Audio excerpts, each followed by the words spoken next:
Minasan konnichiwa. Kamu lagi nonton channel Indo Jepang. Jadi kan teman-teman udah mulai pada bisa masuk Jepang nih. Ada yang mulai sekolah, ada yang mulai kerja, magang, ada juga yang mungkin sebentar lagi bakalan dikirim ke Jepang untuk sekolah, belajar, untuk kerja. Omedetou gozaimasu. Nah, jadi aku pengen banget ngasih tahu tips. Mungkin ada yang deg-degan mau ke sana, terutama setiap aku buka question, setiap aku buka pertanyaan, NGL, itu banyak banget yang nanya gimana sih persiapan supaya tinggal di sana. Aku pengen banget ngasih tips, nggak banyak sih, 2 aja, tapi sebelum itu, karena aku lapar seperti biasa. Jadi aku mau bikin makan dulu ya, bikin makan siang, let's go!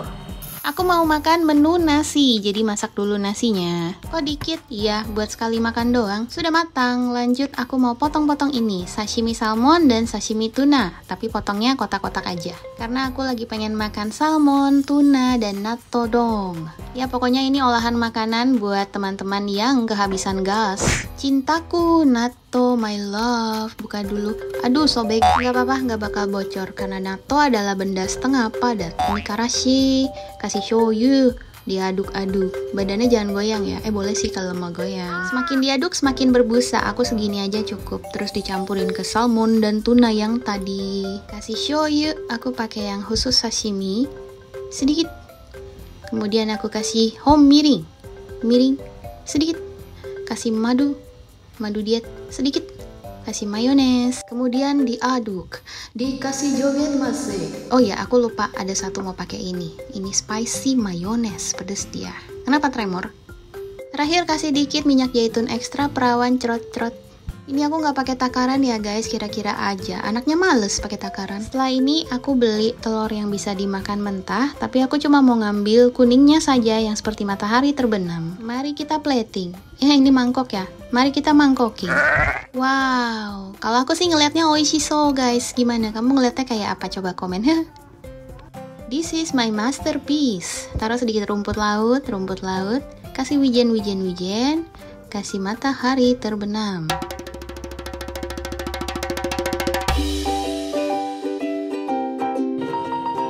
Sudah jadi guys, makan siang aku. Aku tahu tidak semua bisa makan seperti ini, aku tahu, makanya aku makan untuk kalian seperti biasa. Aku makan khusus untukmu. Baiklah, suapan pertama ya. Aku suka natto, aku suka salmon, aku suka semuanya. Itadakimasu.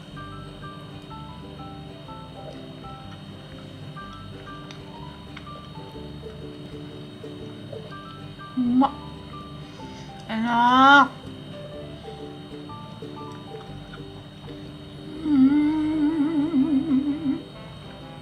Enak banget, gila.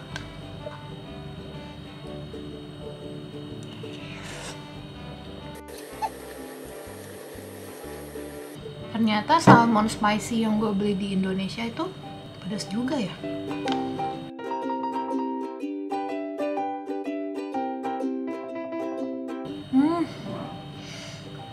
Kenapa enak sekali? Kenapa?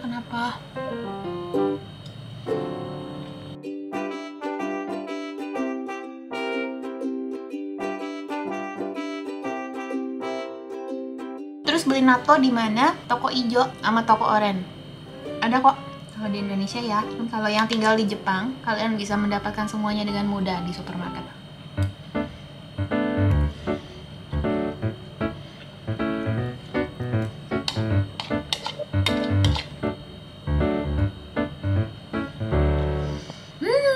Enak banget.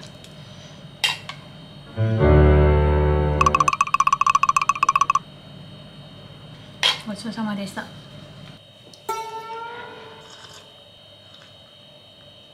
Oke, masuk ke tips buat kalian yang tinggal di Jepang. Tips aku tidak banyak sih, cuman 2, tapi ini akan sangat dalam. Aku selalu kasih tahu yang paling dalam dari dalam hatiku. 0,5 mm. Ready? Tips yang pertama, berusaha untuk hidup hemat. Kenapa aku bilang berusaha? Banyak yang gagal guys, banyak yang nggak tahan. Contohnya aku. Dan aku waktu baru pertama ke Jepang itu, aku cuman bawa 3 juta rupiah tahun 2011 sih. Dan itu tuh sedikit banget loh kalau bawa 3 juta rupiah doang ke Jepang. Jadi nggak lama habis, jadi aku harus tetap minta ke orang tuaku. Itu pun tidak banyak mereka kasihnya, karena orang tuaku itu pelita hati. Mereka ada uang, tapi sama anak itu dijaga banget. Mereka mau anaknya itu hidup keras. Cuman kenapa kita harus berusaha? Karena di situ pasti kamu jalan-jalan dong, kamu bakal ngeliat aduh makanannya enak-enak, bajunya, fashionnya ganti-ganti setiap musim, barang yang kawaii-kawaii kecil-kecil, barang yang nggak penting tapi penting, barang yang penting tapi nggak penting. Itu banyak di Jepang guys. Tanpa sadar, boros-boros juga akhirnya. Banyak orang-orang yang kerja di Jepang itu ngepas banget, mereka udah bertahun-tahun tinggal di Jepang tapi susah banget nabung. Karena ya itu, menurut aku masalah boros atau tidak itu kembali lagi lifestyle seseorang. Kalau memang orangnya bisa berhemat ya dia bisa nabung. Cuman aku nggak nyaranin juga kalian untuk menyiksa diri gitu ya.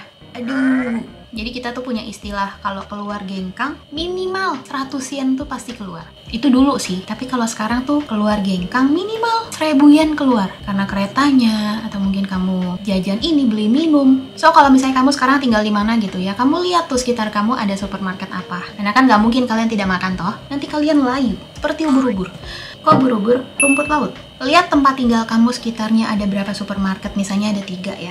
Gak apa-apa kalian datengin, misalnya ada Maruetsu, oh di sana ada Live, oh di sana lagi ada Seiyu gitu-gitu ya. Sambil dicek aja kira-kira itu berapa harga makanannya, siapa yang paling mahal, berapa gram. Gak apa-apa, pertama-tama memang harus kerajinan. Tapi percayalah, beda 50 yen, beda 30 yen, kayak gitu-gitu tuh akan sangat berpengaruh sama total keseluruhan kamu. Tiap hari kamu beli Starbucks atau kamu ke vending machine beli ocha 120 yen, 140 yen, coba kalian 30 sebulan, boros berapa? Kayak gitu ya. Dan juga ya nggak apa-apa sih kalian misalnya mau kayak makan enak gitu tiap bulan sekali, setiap bulan 2 kali, nggak ada salahnya juga ya. Makanan itu sekitar 5.000 sekali makan itu udah termasuk mewah dan termasuk enak. Nah kalau kalian nyarinya wagyu ya mungkin ada yang 10 ribuan gitu. Tapi kalau 5 ribuan kira-kira kayak all you can eat gitu, kalian udah dapet yang mewah banget. Banyak juga teman-teman Jepang aku, padahal mereka orang Jepang sendiri ya, tapi kalau keluar rumah mereka bawa botol supaya ya ocaknya isi di rumah, kopinya isi di rumah, jadi di luar nggak usah jajan. Dan buat teman-teman yang merokok, berusahalah berhenti merokok. Rokok di Jepang itu mahal, harganya 2 kali lipatnya Indonesia punya. Memang sih kadar nikotin, kadar tarnya itu tidak tinggi ya, tapi itu justru buat kalian yang terbiasa sama rokok Indonesia, itu nggak ada tampol-tampolannya, akhirnya nyari terus boros lagi. Jadi sebisanya berhenti merokok. Terus boleh sih window shopping, kalian window shopping ke kombini, cuman biasanya barang di kombini itu lebih mahal jatuhnya daripada di supermarket. Kita suka kan masuk ke 7-Eleven, kita pengen banget masuk ke Family Mart lihat barang-barangnya, tapi coba kalian bandingin sama supermarket, jauh lebih murah yang di supermarket. Masuk tips yang kedua, kuatkan iman.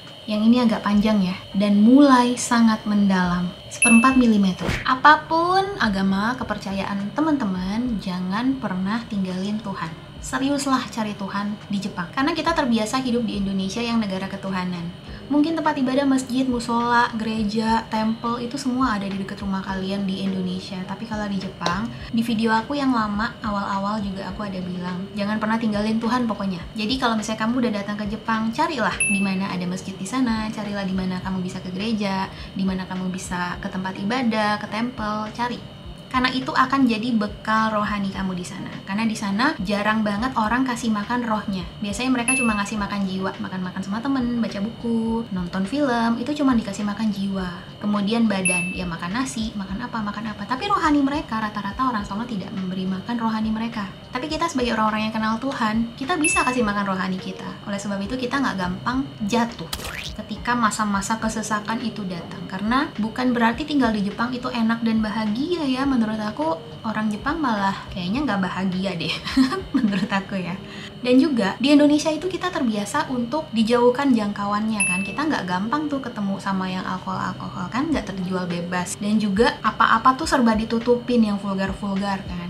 Nah, kalau di Jepang beda guys, semua barang-barang itu dalam jangkauan tangan kamu. Kalau kamu ke minimart ada majalah-majalah dewasa, kalau kamu ke Don Quijote lantai sekian ada barang-barang sex toys, kalau kamu ke red area banyak banget cewek-ceweknya. Dan ada beberapa temen aku, karena mereka udah bisa bahasa Jepang, mereka udah tahu cara buat mesen atau ke tempat yang aneh-aneh seperti itu ya. Padahal bayar, mahal lagi. Harusnya mereka bisa simpen uangnya, tapi malah lari ke tempat-tempat yang tidak baik. Hal seperti ini yang bikin aku kok kayak jadi sia-sia ya, Tuhan udah berkati dia. Gak semua orang bisa ke Jepang, gak semua orang punya uang untuk ke Jepang, gak semua orang dikasih kesempatan buat ke Jepang, tapi dia malah menyia-nyiakan berkatnya itu untuk lari ke tempat-tempat aneh, untuk lari ke barang-barang aneh. Jadi sayang banget bukan? Menurut aku sih menguatkan iman itu paling penting untuk di sana. Yang kedua, kenapa harus menguatkan iman? Karena di sana menurut aku aura kesepiannya tuh berbeda banget. Ada aura kesepian yang aku susah jelaskan.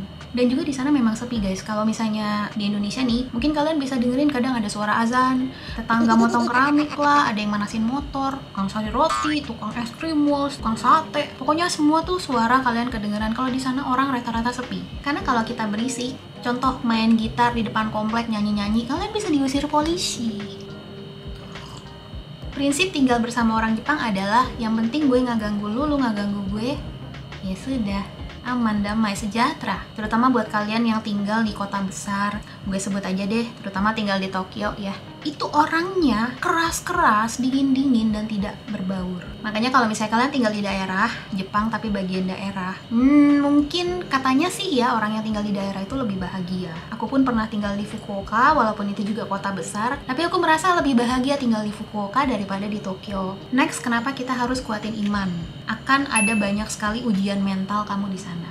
Kalaupun kamu adalah orang yang besar di Jakarta yang katanya rush hour melulu, semuanya serba satset, tapi orang Jepang itu lebih satset lagi. Mereka cepet banget. Setiap detik adalah uang buat mereka. Apalagi kalau kamu dibayarnya per jam. Mereka nggak akan mau melihat kamu 1 detik aja liatin HP, nganggur, berdiri, nyender, duduk gitu ya. Misalnya mereka nggak mau melihat kamu kayak begitu. Dan aku tuh bisa baca kayak pola cara kerjanya company Jepang itu kayak gitu. Misalnya kalian dikasih 1 job description, nanti pada prakteknya mereka akan training kamu job description yang lain. Jadi akhirnya ditambahin lagi. Kamu nggak mungkin bilang enggak kan mau ditawarin, mau belajar nggak? Oh ya, nanti kita mau belajar, diajarin yang baru. Nggak cuma diajarin, begitu kamu bisa, kamu harus kerjain lagi itu. Nanti di training lagi apa.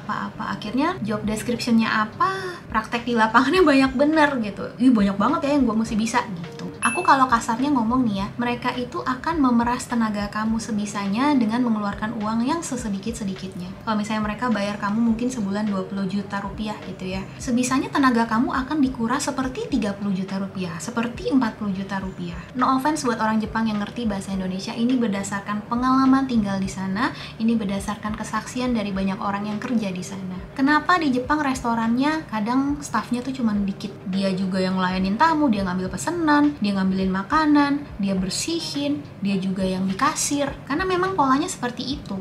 Kalau 1 orang aja bisa ngerjain 10 kerjaan, kenapa kita harus sewa orang lain? Kenapa kita harus gaji orang lain? Oke. Disitulah imanmu, mentalmu sangat diuji untuk tinggal di Jepang. Dan juga ya, karena aku kan visanya itu bukan visa kerja yang diubah oleh company. Beberapa dari teman-teman yang tinggal di sana bisa jadi visa kerja, itu biasanya company-nya yang bertanggung jawab untuk ganti visa kamu jadi visa kerja. Misalnya kamu udah belajar bahasa Jepang, terus kamu pengen cari kerjaan, dan si company ini merasa, oh iya dia pengen pekerjakan kamu. Tapi dengan resiko dia harus ganti visa student kamu ke visa kerja. Itu kan berarti kamu akan ditanggung oleh company. Kalau aku nggak kayak gitu guys, karena aku kan papakunya orang Jepang, jadi beda jenis ya. Nah biasanya teman-teman yang visa kerja ini akan merasa tidak enak karena company sudah berjasa bikin kamu bisa kerja di sana. Makin gak enak lagi deh kalau misalnya kamu mau nolak, misalnya aduh kayak udah kebanyakan nih kamu mau nolak, kamu pasti akan ngerasa nggak enak. Dan biasanya kalau misalnya kita bilang enggak, aduh mohon maaf nih udah kebanyakan gitu ya, mereka itu akan mandang kamu tuh aneh. Oh ternyata segitu doang. Dan mereka pasti akan aneh sama penolakan gitu. Kok gitu sih? Mungkin ya pikirannya kayak gitu. Kecuali kamu berani kasih batasan, saya nggak bisa nih kerjain segini, terlalu banyak. Saya nggak bisa nih kalau segini, terlalu banyak, mohon dibagi. Itu nggak ada salahnya sebetulnya. Cuma kebanyakan mindset kita ini sudah dipenuhi oleh rasa nggak enak ke orang Jepang. Apalagi ngelihat bos-bosnya itu kan kadang ada yang mau nyapu, mau bersih-bersih gitu ya, mau turun ke bawah. Jadi supaya kita lihat, oh bosnya aja mau nih ngerjain kerjaan yang bawah-bawah, masa gue nggak mau? Akhirnya mulai deh, aku tuh merasa ya selama ini orang Jepang itu suka banget mengintimidasi bawahannya. Tapi kalau kalian ketemu company yang enak, ya enak sih, nggak semuanya kayak begini, cuman sebagian besar sistem kerja mereka seperti itu. Kamu pikir kenapa beberapa tahun ini company Jepang itu banyak banget buka cabang kan di Indonesia? Karena mereka tahu orang Indonesia ini UMR-nya tuh kecil. Zaman aku dulu, tahun 2012-2013an gitu kan, aku kerja sama company Jepang, UMR kita itu sekitar 1/5-nya mereka. Itu pun masih besar. Akhirnya orang Jepang ini banyak yang buka company, nyari karyawan, nyari pegawai orang Vietnam. Karena Vietnam itu lebih kecil lagi UMR-nya daripada kita orang Indonesia. Dan iseng aku tanya sama tahun 2012-an itu, kalau nggak salah si karyawan Vietnam ini gajinya cuma 1 juta. Yang mana saat itu temanku orang Indonesia digajinya sekitar 7 juta. Aku sih enggak ya, karena kan aku termasuk karyawan Jepang. Nah, temanku yang bantuin cabang Indonesia ini, aku suruh dia minta banyakan. Makanya dia pinter, dia tawar-tawaran. Tadi dia minta 8, ditawar jadi 6, akhirnya kayaknya deal-dealnya di 7 juta deh. Itu tahun 2012. Nah, tapi yang kasihan adalah orang Vietnam. Dibayarnya tuh cuma 1 juta sebulan. Waktu itu aku bilang sama bosku, sama manajerku, kok kecil banget kalian bayar mereka gitu ya, dengan job desk yang nggak terlalu jauh sama kita-kita. Dan si bosku yang orang Jepang ini cuma jawab, mereka happy kok dibayar segitu. Mereka nggak ada yang protes kok dibayar segitu. Kemudian karena ada temanku orang Vietnam yang seperti aku juga kerja di Jepang juga, jadi dia dapat gaji setara kita ya, setara orang Jepang ya. Dan temanku yang Vietnam ini ngomong gini, orang Vietnam itu lebih bisa bahasa Jepang daripada bahasa Inggris. Mereka tuh bangga banget kalau bisa kerja sama kantor Jepang. Makanya walaupun judulnya aja nih gue kerja sama kantor Jepang, tapi gajinya kecil pun nggak apa-apa, mereka nggak akan protes.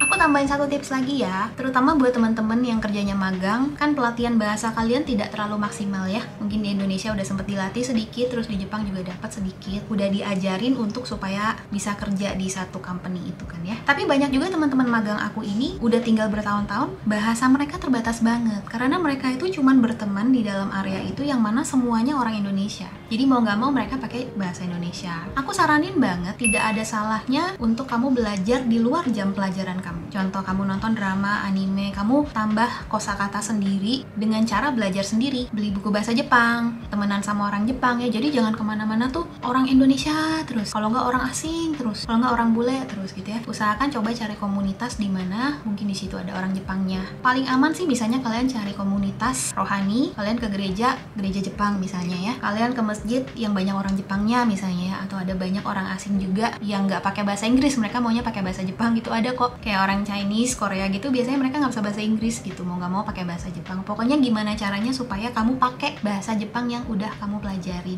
Dan itu akan jadi nilai plus juga buat teman-teman kan. Oh, ini anak cuma magang doang, tapi bahasanya bagus sekali, perkembangan dia bagus sekali gitu. Mudah-mudahan kamu nggak cuma pas kontrak magang itu aja, besok kamu diperpanjang lagi, terus dikasih visa kerja. Sama yang student juga ya, dalam waktu 1 tahun pelajari secara maksimal. Bisa juga nih, misalnya sering ngomong sendiri nggak sih? Apa gua doang ya suka ngomong sendiri? Misalnya aku nonton berita, takka, ada itaso, ame futeru no? Samui. Oishii. Kohi oishii. Keitai doko daro? Pokoknya kayak gitu-gitu ya. Itu mulai dilatih. Tujuannya supaya bahasa Jepang yang kamu pakai itu jamnya lebih panjang. Kenapa bahasa Indonesia kita bagus? Kenapa bahasa Inggris kita lebih bagus? Karena berapa jam kita pakai itu? Berapa jam kamu ngomong bahasa Indonesia? Bisa sehari 20 jam. Nggak ngomongnya pas lagi tidur doang. Kita nonton TV, nonton drama, semua bahasa Inggris, bahasa Indonesia. Akhirnya kebiasaan itu doang yang diulang-ulang. Nah, coba ganti dengerin lagu Jepang misalnya. Film, buku, nonton berita. Halo, sampai mana itu tadi? Itu kalau soal pembendaharaan kosakata ya, supaya juga lancar ngomongnya. Tapi memang paling penting menurut aku yaitu kuatin iman kamu. Karena nggak mungkin kan kita dikit-dikit misalnya lagi sedih, lagi ada tekanan di tempat kerja, terus kita langsung telepon ke orang tua kita di Indonesia. Aduh mama, nggak enak nih begini. Aduh nggak enak gini. Namanya orang tua pasti akan, ngapain lu di sono? Pulang! Itu kalau mamaku. Udah pulang, mama masih bisa kasih makan kamu. Dulu dia ngomongnya begitu. Waktu aku lagi nangis-nangisnya gitu ya, lagi depresi-depresi, aku telepon dia. Akhirnya aku pulang guys. Cuman aku malu sendiri ketika sampai di Indonesia. Kok segini doang? Apakah saya menyerah? Segini saja gitu ya. Akhirnya aku minta pulang lagi. Aku minta balik ke Jepang lagi sama mama. Mah, balik lagi ya ke Jepang ya. Bener. Disitulah ketika aku sudah mulai tahu dan aku tidak menyerah. Rupanya pintu jebolannya cuman sedekat itu guys. Disitu langsung aku mendapatkan berkat demi berkat karena aku sudah seperti kayak di reward sama Tuhan ya. Selamat nak, Anda berhasil melewati tekanan yang ada gitu akhirnya. Malah giliran aku ngomong ke orang Jepang, "Hah? Segini doang lu pada? Segini doang," gitu ya. Demikian tips-tips dari aku teman-teman. Semoga kalian suka, semoga kalian semakin percaya diri lagi. Gak usah takut, Jepang itu cuma negara dan mereka juga intinya orang-orang juga. Justru harus dikuatin itu dari dalam. Bukankah begitu? Dari cara pemikiran kamu, dari mindset kamu, supaya jangan gampang menyerah. Kalau mereka minta kualitas kamu bagus, ya kamu kasih. Ini kualitas saya yang paling bagus. Kamu di sono bawa image Indonesia. Aku berharap banget teman-teman yang ke Jepang jaga nama baik Indonesia. Behave, jangan terlalu berisik karena orang Jepang tidak suka sama yang berisik-berisik. Jaga kebersihan, patuhi aturan buang sampahnya. Hiduplah seperti orang Jepang ya karena kamu ada di sana. Kamu bukan lagi di Indonesia. Karena di mana bumi dipijak, di situ langit dijunjung. Gitu guys. Terima kasih sudah nonton aku masak. Nggak ada yang dimasak kan mentah. Makan, ngemeng-ngemeng, dan kasih kamu tips. Semoga kamu suka. Semoga menjawab pertanyaan banyak dari teman-teman semua. Semangat, gambate. Jangan lupa nabung. Jangan lupa memberkati orang-orang. Jangan lupa jadi terang dan garam. Jangan lupa sama negara sendiri. Jangan lupa subscribe dan follow aku di TikTok dan Instagram. Terima kasih teman-teman. Jane.